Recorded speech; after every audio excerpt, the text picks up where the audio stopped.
भिटशा में ख़बर ईंदा हलो त रिटायर्ड उस्तादनि पारां पंहिंजे जाइज़ हक़नि जी मंता लाइ एहतिजाज जो सिलसिलो जारी रखंदे भिटशा में एहतिजाजी मुज़ाहिरो कयो वियो। गवर्नमेंट रिटायर्ड एम्प्लॉइज एसोसिएशन गिरेवा जे तरफ़ां पंहिंजनि जाइज़ हक़नि जे मुतालबनि जी मंता लाइ लाॻीता एहतिजाज रिकॉर्ड कराया विया, पर अफ़सोस हुकूमत को बि अमल न कयो। जॾहिं त फज़ल हक मेमून, रशीद मेमून, सैयद कासिम शाह ऐं सिकंदर हिंगोरो जी अॻवानी में सख़्त नारेबाज़ी कई वई। उन मौक़े ते मुज़ाहिरीन मीडिया सां ॻाल्हाईंदे चयो त असां रिटायर्ड उस्ताद आहियूं जेके समाज में सुधारो पैदा कंदा आहियूं। अॼु असां पंहिंजनि जाइज़ हक़नि लाइ दरबदर रोडनि ते सरापा एहतिजाज बणियल आहियूं। पंहिंजनि हक़नि लाइ वाजायल आहियूं। आख़िरत वारियूं घड़ियूं इज़त सां गुज़ारे सघूं। इंश्योरेंस, बेन्युअल फंड, 10% इज़ाफ़ी पेंशन, सेहत कार्ड ॾियण लाइ काफ़ी वक़्त खां वज़ीर आला खां मुतालबो करे रहिया आहियूं, पर असां रिटायर्ड सरकारी मुलाज़िमनि जे जाइज़ मुतालबनि बाबति कयल एहतिजाजनि खे हिन महिल ताईं का बि अहमियत न ॾिनी वई आहे। इन्हनि मुतालबा मंज़ूर न थियण जी सूरत में वज़ीर आला हाउस कराची आॾो धरणो हणण जो ऐलान कयो आहे। Soomro 3D wallpaper and PVC panel shop दे रहा है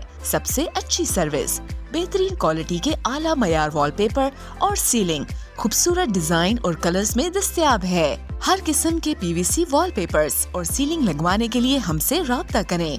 हैदराबाद, कासिमाबाद, लतीफाबाद, जामशोरो, मीरपुर खास और सिंध के मुख्तलिफ शहरों में सर्विस मौजूद है। Soomro 3D wallpaper and PVC panel. राब्ता नंबर रंजन अली सोमरो 0333 370 2516। व्हाट्सएप 0333 370 7886।